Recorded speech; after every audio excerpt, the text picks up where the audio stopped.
Hi friends, Byron here. So we are talking about Temptation Island. It is season 4. It is episode 5. You know I always look down because I have my trusty handy dandy notes down there. While we're here, let's just get on to it with the like, comment, and subscribe. And if you want to be notified every time I post a video, just hit the notification bell. It's somewhere on your screen. And remember, it is free. It only costs you a little bit of time, and the channel only grows with you and me. So now let's talk about you know how I like to do it. I want to talk about the couples individually, or I talk about the couples as a couple, and I'll go through their whole things of what I think of them as we go along for you guys that are new here. So I don't have much to say about Jillian and Edgar. So let's just start with them. So I would say this. Edgar, as he watches the bonfires from Jillian's past, he noticing that, of course, she's really getting into the experience and she's really trying to find herself and or a new love. So I think he's opening up to Marissa a little bit more. Jillian has Tommy in her bed. She definitely seems to have her mindset focused on him. There is some kissing and this, that, the other. So, like I said, I don't have too much to talk about with them because I just don't. But let's get to the bonfire. And for him, it's devastating because he sees Tommy in the bed and they are very intimate in the bed. Kissing is one thing in somebody's bed. The rubbing, the this, the that, the kissing, whether there was sex or not. You know, if you had set rules and kissing was one, but not all that body. Anyway, I'm with you, Edgar. The other thing, his message was personally to her. So he got to see her bonfire first. And I'm with Edgar 100% here when he gives her a personal message. And I don't know if it was cheating or not as in cheating with another person, because they were supposed to go there and have this full experience, and him just confessing his love to her or telling her, if you're gonna love me, and if not, leave me alone. And that's true. I would want somebody to do that as well. But if you say that, then is that gonna give her a different perspective on her experience there? I'm sure it will. And or it'll give a misanswer, because then if she just blatantly disregard everything that he said in his message, he'll have his answer. Move on. All right. The other two that I don't really talk about as much is Iris and Luke. So let's talk about Luke. He definitely gets a emotional breakthrough. Iris sees it in the bonfire. She's proud of him. At this point in time, though, I think she's just at the point where she is done. And I don't know, you know, sometimes times heal. Sometimes I don't know. The heart is just so complex, and especially when it comes to feelings and things that you have been through with another person. So he's growing. She sees it. She notices it, but she just there wasn't a lot of reaction out of her. And maybe, you know what, sometimes it's just, you just show up to the party too late. And I think that's what he's doing for her, because she is definitely finding herself. She's opening up all of these single things that she wanted to find herself. I honestly don't think that in the end they'll be together, but who knows? Let's see. For him, I'm going to say, watching her bonfire, it happened. He see her getting out of her shell and this, that, the other. La-di-di, la-di-da. So let's go to Ashley and Lascelles, because Alexis, she definitely want Lascelles, and here's the thing.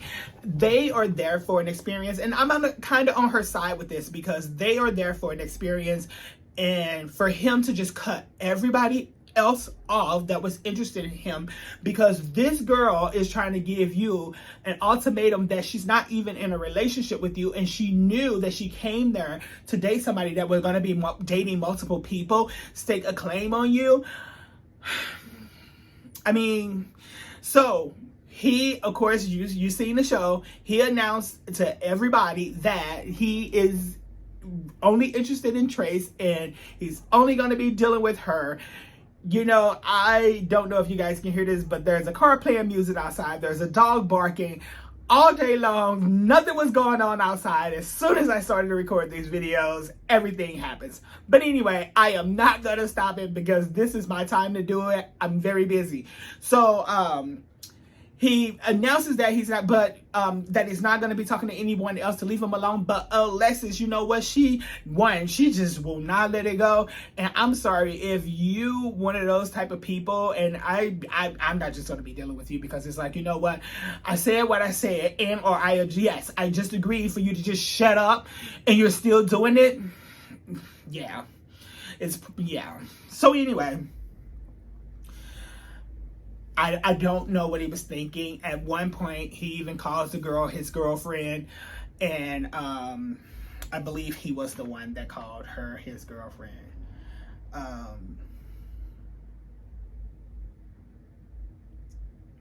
But anyway, all of that happens. So here's the deal. I am going to go with the elimination because there was elimination time this week. And I will definitely talk about the female elimination while I'm talking about Lascelles, because the girls had the power to vote 5 girls out.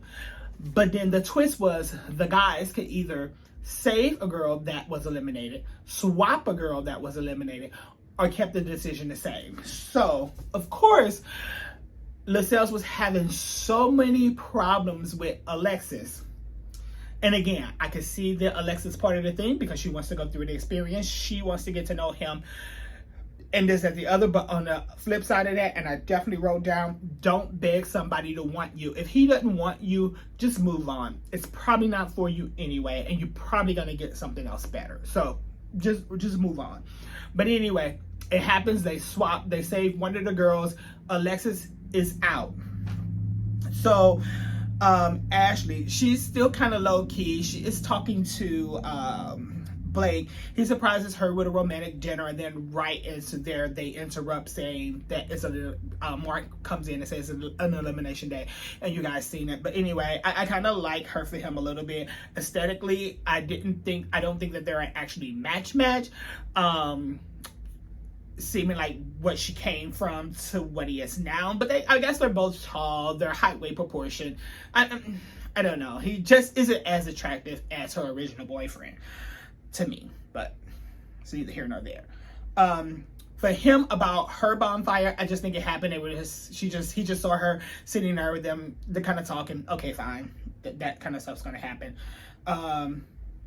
For her, though, she's really ready for that break, and I think she's gonna, after hearing all the things that he said as he confessed to that he's only talking to Trace and this, that, the other, I definitely believe that, and I want to say that he was the one that said that she was his girlfriend, but anyway, I know that she's about ready to fly the coop.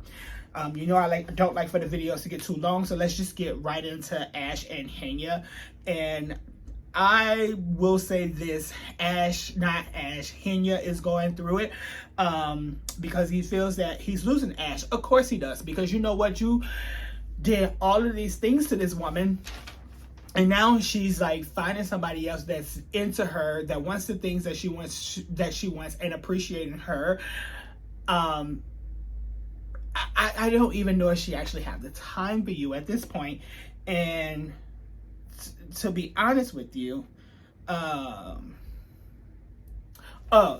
Lascelles is not the one that called the girlfriend. It's Henya. He said that about Karina.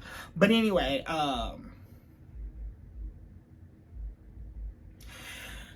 at some point in time, he has a heart-to-heart with some of the girls there, and her bonfire of him was confessing that he had cheated on her, and she just wanted to be like, you know what, I'm so glad that I'm not the crazy one, and this, that, the other. We know their story.